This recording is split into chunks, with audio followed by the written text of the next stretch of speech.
Hello people, Joe from Hello Sailor Effects here, and today I'm going to be taking a look at the Joyo Vintage Overdrive. Now, my longest standing customer, Gordon, if you're watching this, hello mate, he actually bought his first pedal off me, I think in like 2008. Anyway, he sent me one of these vintage overdrives to modify. So it's basically just a TS808 cloned by Joyo. It's a particularly good clone, I think it is. It's made with some reasonable parts. It does have the Texas Instruments JRC 4558 IC in it already, which is nice. But we're going to do some basic mods just to fatten up the tone a bit and give him some clipping options. Now, I haven't actually discussed this with him, but this is how they come, they look. And without asking him if he wanted me to refinish the pedal, I have refinished it by mistake. Sorry about that, mate. Right, so this is how they come stock. That's the look, and this is actually the version that I've modified for him. I haven't done the top lacquer yet, but it's finished in safe green, and as standard it's got some sort of a pin up on it for Hello Sailor Effects. And because I was modifying one for him, I bought a separate one to sell on my Reverb channel. This one here, also finished in safe green nitrocellulose, still needs a top coat on it. Anyway, so we move them out of the way, and if this is something you'd be interested in and you'd like to see more of these type of videos, please like, subscribe and watch the video. Cheers. Right, so this is the Joyo TS808 clone. This is a real early one that he sent in. You can tell by the strip wire, it hasn't got any glue on. These are a pain in the, to be honest. So as you can see here, these connections sometimes break. They haven't actually threaded through them through the PCB. They've just soldered them on top of, so that's a bit of a nightmare. So if you're taking one of these apart yourself, please be wary of that and mindful. Now, the areas we're going to look at today are, let me get something to point with, are going to be right here. These two here, these are the clipping diodes. These are a set of just standard 4148 diodes, basic silicon diodes set symmetrically. Now we will do a drawing explaining clipping. It's going to be like Joe age 5, but we'll have a go at that. Then we are going to alter this cap here. This cap here basically sets how fat the pedal sounds. I won't get into the circuit, but if you're going to modify one of these yourself, this is the cap here, right in between that little tantalum cap and this big film cap here, this medium size one. That is the one you want to be changing. I think it's currently a 47 NF. We're going to bump that up to around about a 220 NF, something like that. We'll see how that sounds, and if we have to adjust it from there, we can. Also, what I found in these pedals, for unknown reasons to myself, this cap here and this cap here, these electrolytics, which are C5 and C6, am I correct there? Yeah, so C5 and C6, now they are in fact 220 NF caps as well, and for some reason Joyo have decided to use electrolytic caps for them, which are polarized. Anyway, I don't think they sound very good in these positions, not for signal carrying caps, so I am gonna change them out. And because he's been a long-standing customer, as I say before, I'm gonna change them out for a set of Sprague or Sprague, however you want to say it, caps. These are a vintage set, they're rather large. I'm just going to mount them to the back of the board if I can squeeze them in there. First things first, we're going to start with the clipping diodes. So that's these two small little diodes here, and we're going to change them out. We're going to give some options, 3 options actually. One of them is going to be no clipping diodes, and then we're going to have symmetrical and asymmetrical clipping also. I'll get into that in a second. So first things first, how do clipping diodes work? Now this is where the Joe age 5 part comes in. You'll have to excuse my drawing. Art Attack, I am not, for those UK customers or those UK people watching this. I'm definitely not an artist. Music and or drawing, that is, I suppose. Right, so if we imagine, here's our sound space, our atmosphere. and we're going to play that amazing lead solo that requires a deluxe reverb being pushed by one of these 808 circuits. So we play the guitar and our signal comes out, and this is what our signal looks like. And that's a sine wave. That is basically AC voltage here, and that's our guitar signal. Now we turn on this lovely pedal and it boosts the signal. So instead of it being a small AC signal, our sound gets louder. That's how it works. So there's our big signal. So now there's our big loud tone, but it's still clean. So what our clipping diodes do is they add a ceiling and a floor. So they give it, if you like, a stopper either side and clip it. So instead of having this lovely clean sine wave, this lovely clean signal, what the clipping diodes are going to do is they're going to clip the signal and give us some distortion or overdrive, however you want to look at. So now, instead of having this beautiful round signal that we had before, we've now got some distortion in it. Oh god, that's a terrible drawing. Anyway, so there's our clean and there's our distortion. Right, now this is where we get into the good stuff.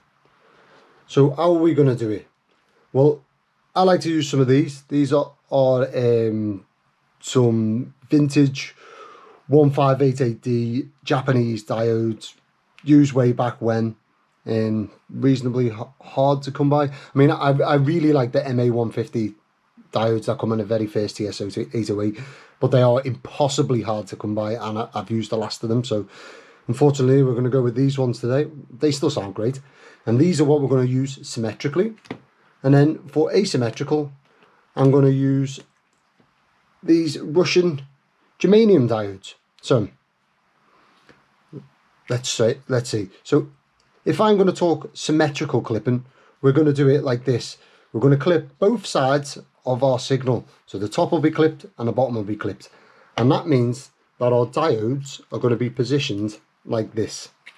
One diode will be clipping one side and the other diode will be the opposite way round, clipping the other side. Now I'm sure if anyone's looked inside the pedal, you've seen diodes connected like that, opposite way round from each other. One's pointing that way and one's pointing that way, and they are basically just taking the edge off each part of this signal.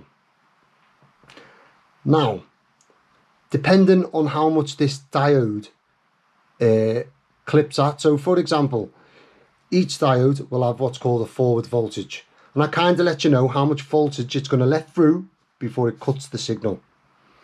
Now, for those guys who don't want the technical description, please skip past all of this. I mean, this is basic stuff, but to me, it blew my mind. Anyway, so our diode, for example, these ones will allow a certain amount of voltage through before it clips, and then our other diode facing the opposite direction will let a certain amount of voltage through, and then it will clip. Right, now these guys, because I'm only going to fit diodes in one direction with these ones, we're only going to clip one half of the signal. So if I was to draw the sine wave, then here's our sine wave. As it's only going to clip one half, we're going to come up here. There's our clean part of the signal, and as we go to the side that we decided to clip, it's going to look like this, and we're going to have one side clean and one side's clipped, and that gives like a rougher edge. It kind of makes a Tubescreamer sound not Tubescreamery, if that makes sense. So the distortion isn't quite as round and clear. I'm using terrible tone descriptors there, but that's basically what it's going to do. Now, because these germanium diodes, they're not very strong, i.e. the amount of voltage that they're going to let through here before they clip is probably going to be somewhere around here, a bit lower, because they just don't let as much through. So what I'm going to do is I'm going to wire two of them together in series. So we'll have diode, this is a symbol for the diode, and then another diode straight after it. So instead of having that amount of voltage, so the first diode's going to probably let that much through, and then the second diode is going to allow the other half of that length through as well. So then we get around the comparable output to one of these diodes. And I haven't actually measured these yet, we will get to that. So that's how I'm going to wire them up, and it'll give two options. Now, if you're an uber geek and you really want to start testing diodes and messing about with diodes, which I highly recommend,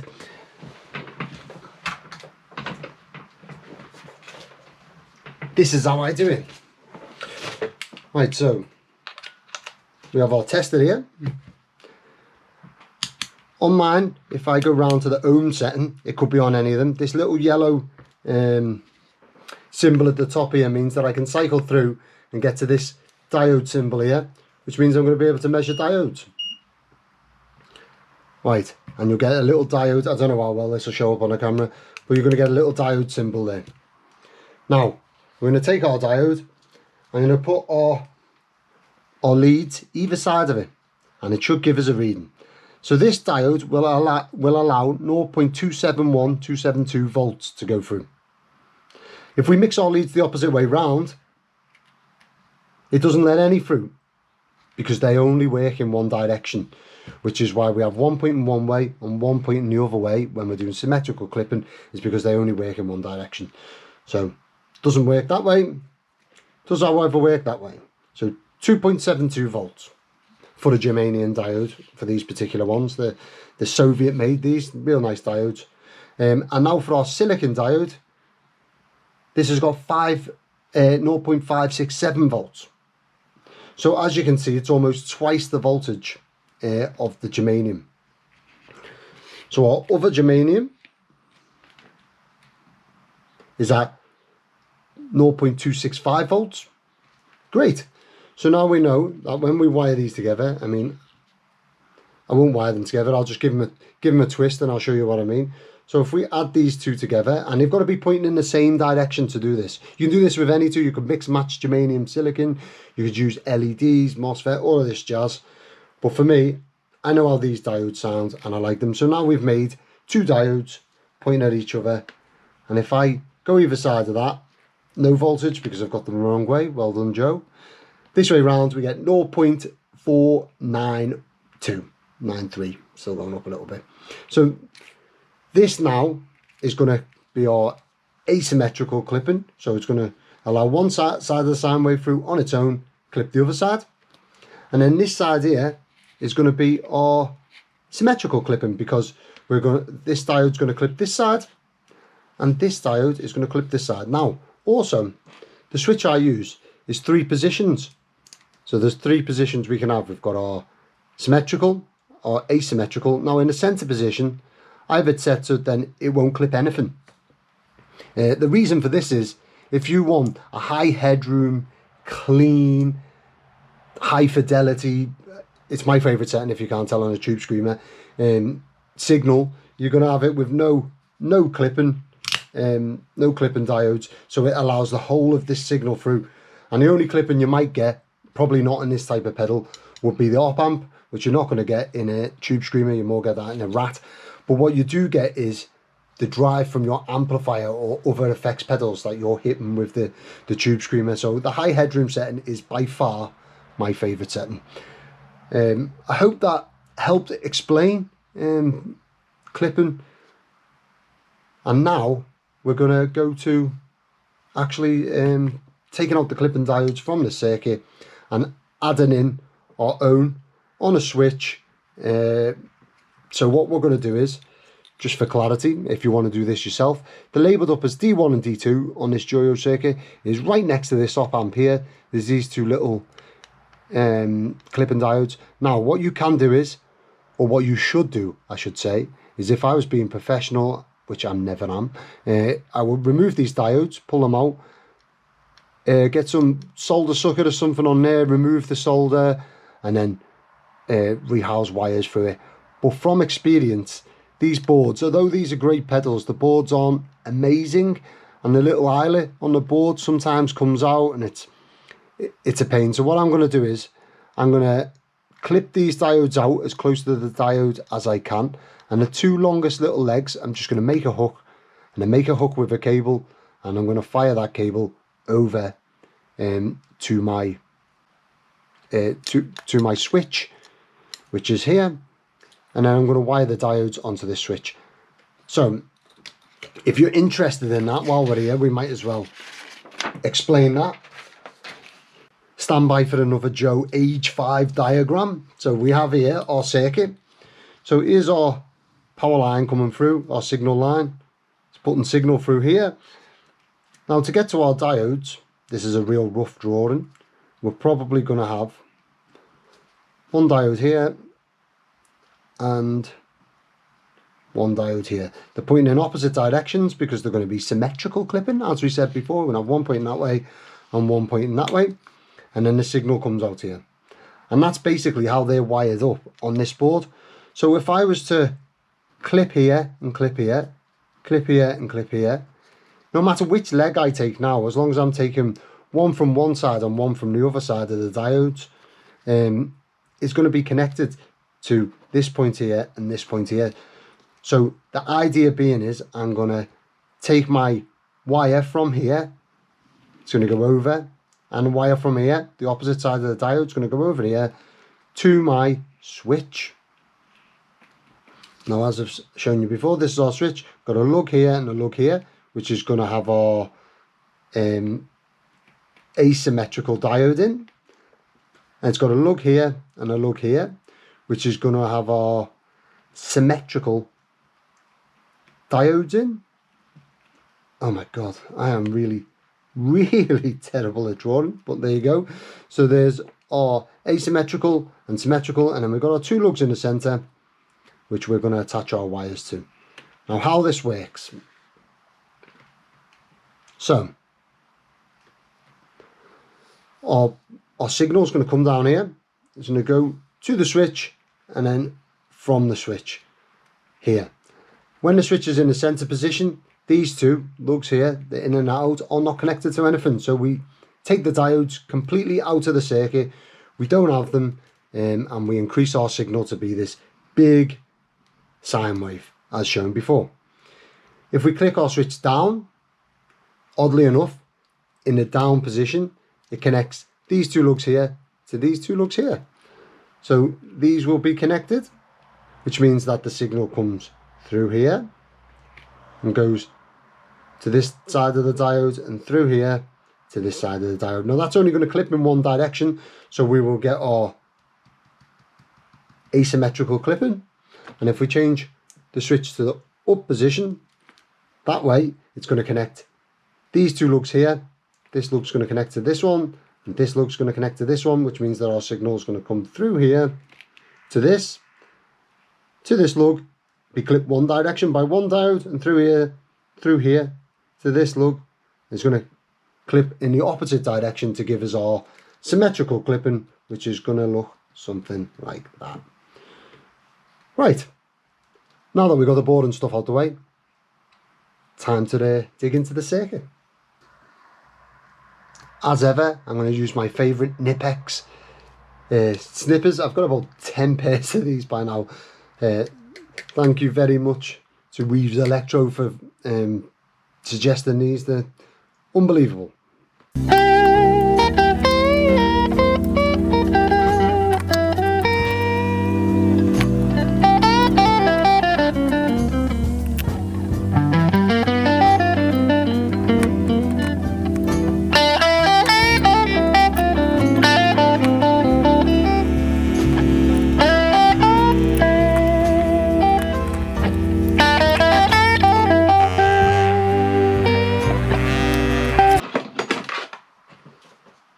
And yes, I know I should get a heat gun. I've got a heat gun. My wife bought me one many years ago.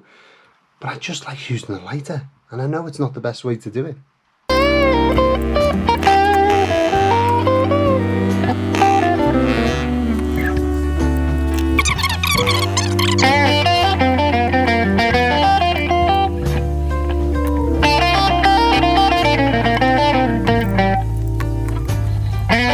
First of all, we have our germanium diodes.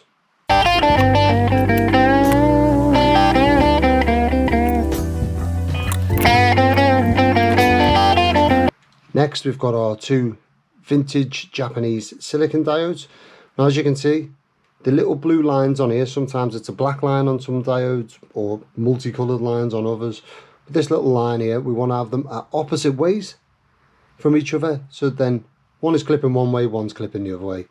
Now what I like to do is just line them up together like this, and then just give them a twist at each end.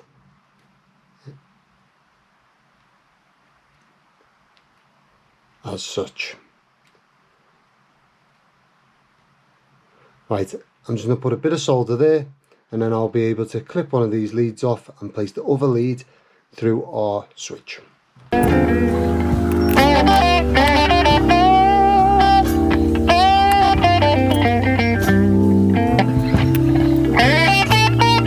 There, so now we have our symmetrical clipping and our asymmetrical clipping. All I'll have to do now is, once this circuit is fitted inside the enclosure, I'll run these two cables through and connect one to this side and one to that side. It really doesn't matter which way round you get these wires, as long as they're connected to here, and here we have our clipping circuit. Right, next on the cards is our little tone capacitor, if you will. So over here, this capacitor in the middle, we're going to change this out for a 220 NF. That's where we're going to start. Some people go up as high as 400. Generally I like maybe 100 NF, but I want Gordon to be able to hear the difference in this and know that I've actually done something to this pedal. So this one out here, first, I mean, you could make this switchable. You could add a switch and add different clipping options, but you're limited for space inside the enclosure, which brings me on to my next point.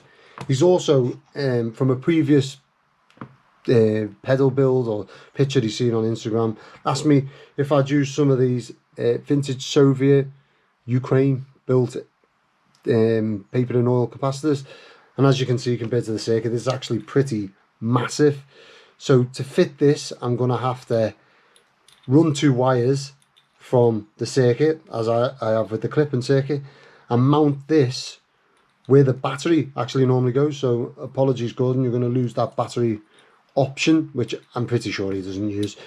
We're going to run two wires down, and we're going to mount this massive cap in that position. Now this cap's non-polar, so that meaning that once I remove this cap here, the old cap, if I remove that and run two wires, it doesn't matter which way round them wires go and which way round they connect to this. I mean, technically there is ways to test which end would be connected to earth and which end. There's loads of people orient their caps on some of the older ones. If we look at these orange ones, they denote the outside foil on this edge here, so you can orient the caps the right way around. Maybe that makes sense in a high voltage amplifier. In something like a 9-volt pedal, I seriously question that. Then again, there are people like Eric Johnson who can hear if a bulb has been put in, or a light is put in the opposite way round in a Tweed Deluxe. So much better hearing than myself. Anyway, let's go. Another thing is, I'm going to actually create hooks on this and mount it into it, then you can see the writing on it. So if I get here's one I made earlier, my Blue Peter moment. This is going to be the pedal. I'm going to run two wires coming from underneath the board. They're going to come down underneath all of this and come out the bottom here, and this cap is going to be situated just there, so it's going to be sat here. I'm going to glue that in place, and I'm going to glue it in such a way that you can see the writing, so when he removes the battery cover, he can see this cap there. Right, so that's how it's going to go.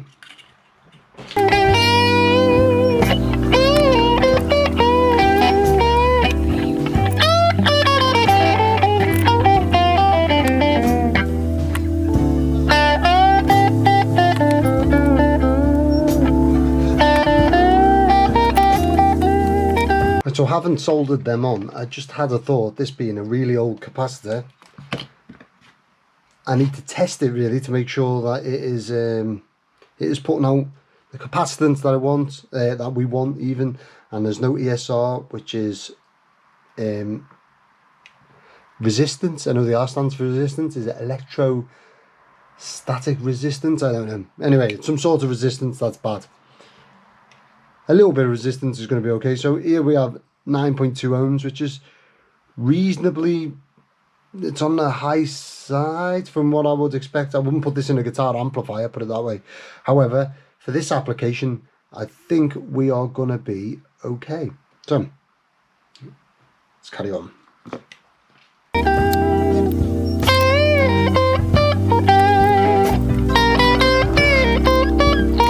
Yeah, when I was starting out building pedals, I made the mistake of buying all these vintage components and I like off eBay, and I think it was Small Bear Electronics back then, over in the US. And a lot of the components really weren't up to the task, so a lot of my first builds didn't actually work, and I got really disheartened and I wasn't sure why and thought it was me. And all I really needed was something like this multifunction tester. You can just clip it up, attach a component and see what's going on with it. So I really recommend, if you're going to be using vintage components, buy yourself one of these multifunction testers. They don't cost a lot off Amazon. I'm not an affiliate. I'm not going to put a link in the description, but I do highly recommend these. They're not super accurate, but hey, good enough for government work, as we say.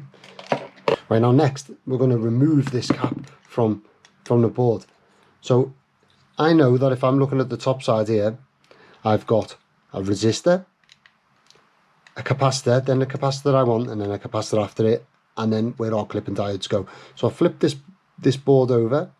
I've got a resistor, the big capacitor that I don't want, and then these two here, these are the ones that I want.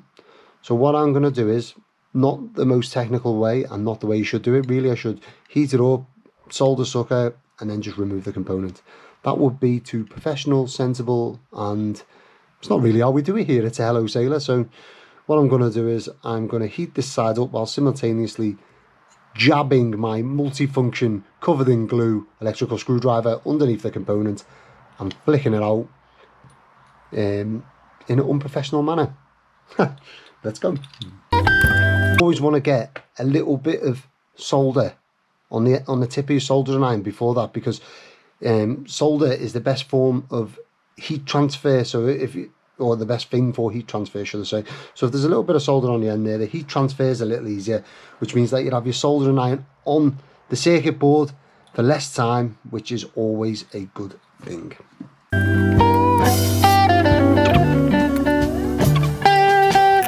This capacitor here, can you see that? Probably not. But if you can't see it, it says 473J, which is 47 is the denomination, and 3 lets you know at what point of the scale it is. So UF, PF, NF, not in that order, obviously. Joe H5 again. So if we were working in NF, this is 47 NF, because 3 is nanofarads. If it was in 4, we'd be in microfarads, which is labeled UF for some reason. God knows why. It took me a long time to come to terms with that. My brain can't work that way. Why would you not just call it MF? Maybe that means something else. Again, I'm not an electrical engineer. If we go down to 2, that is our PF, so picofarads.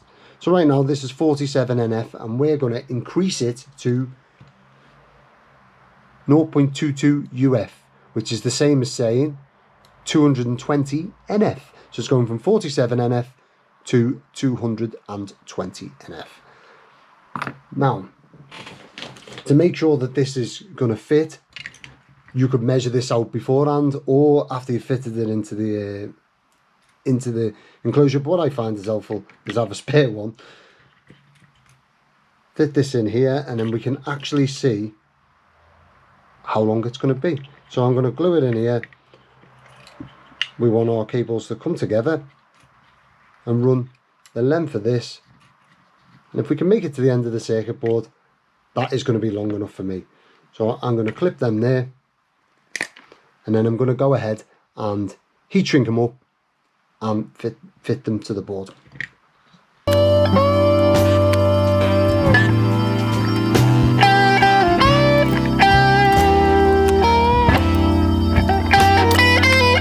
Another thing to note is the holes in this board are particularly tiny, and I use 24 gauge wire here, cable in the navy, but wire, which is quite thick.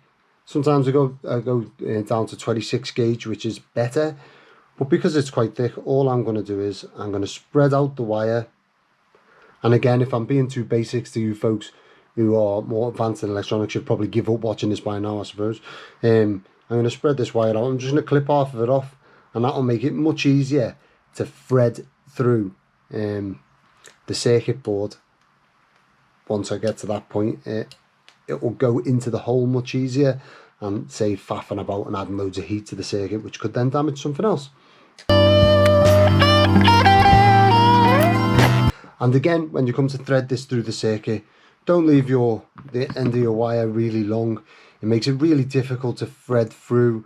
You're much better, I found through experience, just making it short like that. And again, I'm going to go to the top of the board, because when it's sat in a pedal that way round, I want the wire to run, or cable, I'm going to say that every single time, I want the wire to run underneath the board so it's out the way, and that gives me space on top for our rather large spray capacitors.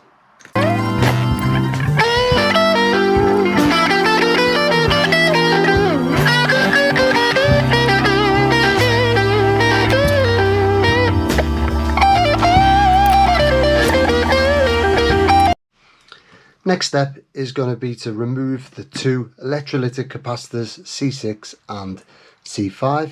We're going to remove them pretty much in the same manner as we remove C4, which is our tone capacitor, if you will. Now, when I'm doing these ones, because I'm fitting these rather large Sprague caps, I'm actually going to mount these to the back of this board here as such. Now, the leads of these ones, the legs, are really thick, and I'm probably going to have difficulty squeezing them through the holes on this. So what I'm going to do is I'm going to take a cheap resistor, clean the legs up. Once I've removed the caps, I will insert the resistor legs through the holes so they poke out, and I'll use that to make a hook as per everything else I've done so far on this board. And I'll make a hook and I'll attach them to this to the capacitor, and I'll make sure that I just stick this capacitor down with a little bit of epoxy so it doesn't move around, and that's how we're going to do it. Also, while we're here, because I'm going to use these two capacitors here, if I can squeeze them in. They are old capacitors. Let me see, is there a date code on these? Probably, but not that I can read. Anyway, they're older capacitors, so I'm going to test them, otherwise we never know. And these ones tend not to go bad, if I'm being honest. Maybe sometimes in amplifiers they do, where they're subjected to high voltage, but these are new old stock, they haven't been used. The leads are brand new, so they should be good. And on this one here, as you see, it's reading 243 NF with 9 ohms ESR. It's got a 0.1% voltage loss, which isn't bad at all. They have drifted slightly, but for what I'm going to use them for, they are perfect.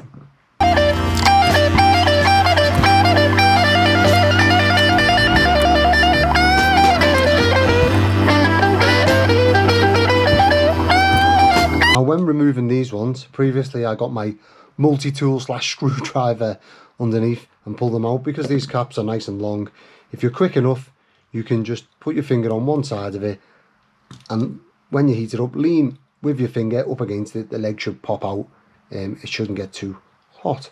Now, to find these capacitors, I know with this one I've got my power switch here, or my power socket, and then straight down from it I should have my capacitor and my resistor. So if I go straight down from it, these two here, that looks like the resistor to me.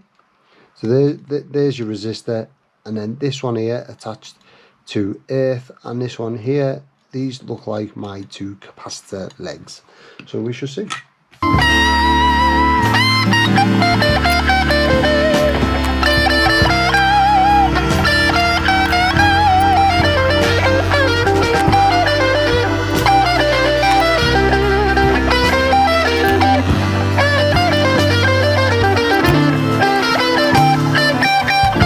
behind this capacitor here, I know that we've got these resistors here. So there's 1, 2, 3 resistors with a transistor above it, which is 3 legs. So if we flip the board over, we've got 1, 2, 3 resistors, and then this here, 2 legs dotted together. One is actually connected to them resistors, which doesn't matter. These 2 legs here must be our capacitor, and these 3 legs here must be our transistor. So this is what we want.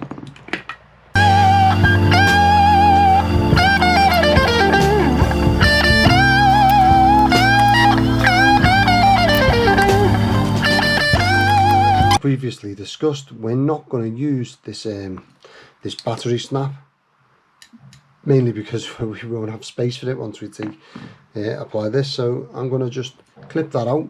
If you follow it around, it attaches onto the board there.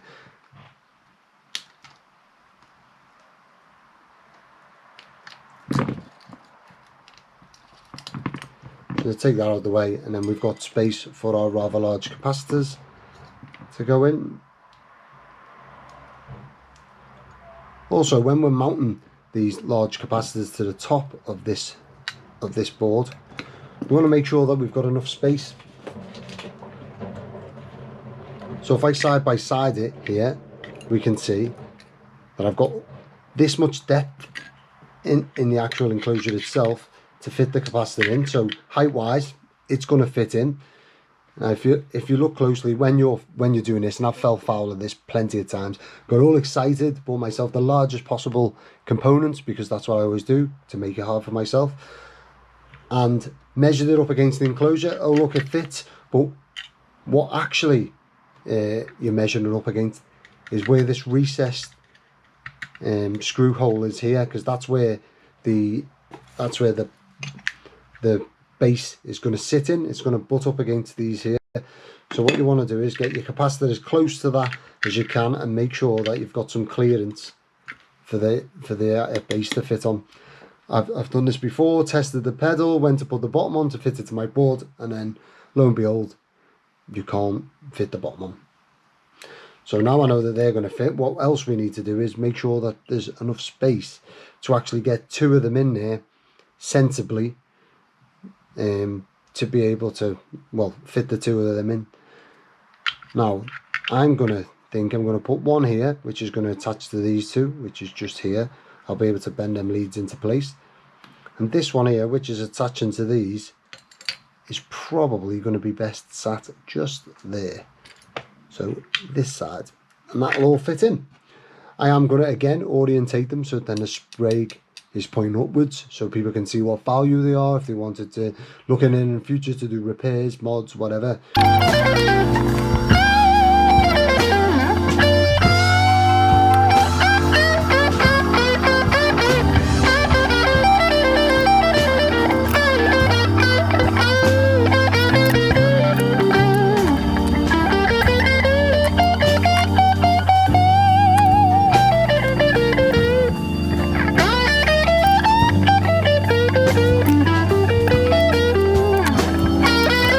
Now to fix these down, I'm just going to use some of this fast curing epoxy.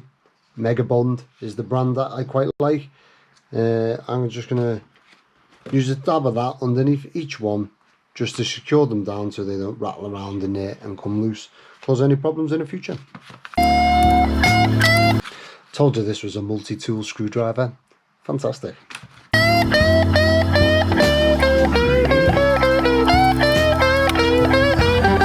While that's curing, I'm going to do the most important mod. Now, if any of you guys are like myself, when I first got into guitar pedal modifications, 2008, around about that time, 2008, I started messing about with electronics and so forth. My main thing, all I wanted out of a pedal was a blue LED, and as you can see here, this is red, which clearly won't do. I wanted a blue LED just because it was like the Keeley compressor at the time, and the Keeley modded blues driver that had a blue LED. I knew nothing about the mods inside the blues driver. All I knew was that he changed this LED for blue, and I wanted it. So what I'm going to do is I'm going to change the LED in this one to a purple LED, because that's what I've got. I like to use these 5mm clear LEDs. Yeah. Now when you're wiring up an LED, inside it you can see there's like a little, I mean, I'm not too sure you'll get to see this on the camera, but the metal plate inside, there's like a slight cutout, like a line that leads towards one of the leads in an odd shape. That line points towards the uppermost part of it, the bit that's closest to the top, points towards the live, which is also the longest leg. Now the new component, fantastic, we can just go to the longest leg, no problem. However, when it's fitted in the circuit already, we can't go to the longest leg because they've been cut short, so we don't know. So on this one here, I can tell that pointing down, again, I don't think you can see it, is the little cutout is pointing down. So that to me says that this down side is the live. You'd like to think they label it up on these, but they don't. And it hasn't been soldered in particularly well by the look of it. The live is on the down side. So just to remind myself, because I can't tell you how many times I've took LEDs out of pedals and then gone to solder in a new LED, and lo and behold, I've got a memory like a goldfish and I've forgotten which side was the live side. So I'm just going to take a red marker and I'm just going to dab the bottom of that there so I know that side is live, and then that way when I have my goldfish moment and forget, I've got it right there. Sometimes these you'll find have a plastic sleeving on. The newer ones definitely have a plastic sleeving on the top. So this one here is a newer one and it'll have a plastic sleeve around it. I just unsolder the LED in exactly the same manner. You can reuse this plastic sleeving and that'll let you know how long it's going to be, or it needs to be. But with the LED I've got, if I just get it in there, that's going to be pretty much bang on the right length. And then we have our LED out pretty clean. That come out a lot easier than I thought it was going to. And not to keep banging on about it, but as we can see, got a red dot at the bottom, so the long lead is going towards the bottom.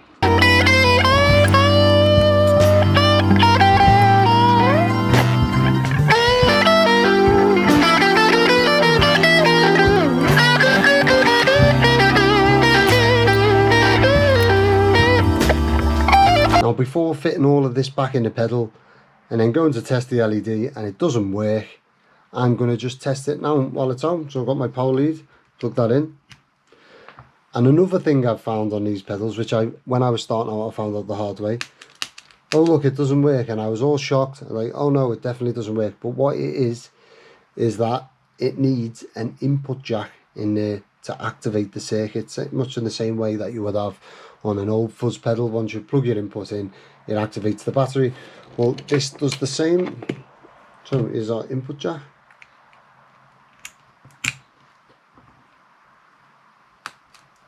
And our LED now works nice and purple. So I recommend testing it before you fit it in a circuit. In the next clip we're going to hear how our modified circuit sounds when pitted against the original unmodified circuit and one of my SRV TS808 point-to-point wired circuits. It's a bit of a different circuit to this one. It's had some stuff removed and it's much different, but it does have the clip and switch the same as our modified one does. And well, for this comparison we're going to stick to just the symmetrical clipping, because this circuit here has only got symmetrical clipping. So just to be fair to it, we're going to stick with symmetrical clipping on both of these. One thing I will say is I'm expecting this to sound treblier, thinner, and these to sound fuller with more gain.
And that concludes today's video. Please let me know in the comments which variation you liked. As I say, the Joyo Vintage Overdrive is a fantastic out the box as is overdrive, and if I was just starting out, or someone who was just starting out was asking me what type of Tubescreamer clone to go for, I would 100% tell them to go this way, because you know there's not a lot to fault for it, and you can pick them up for maybe £40 for an overdrive that sounds that good. Conversely, with a couple of extra quid added on, you can modify one yourself and have one sound like this. Or if you want to go all out and spend the money, you can get the old leatherette covered TS808 from myself. Well, that's the end of this video. Thank you for watching. Please like and subscribe, and if anyone has any suggestions for future videos or future content you'd like to see, please write in the comments and I'll try and get it filmed. Cheers.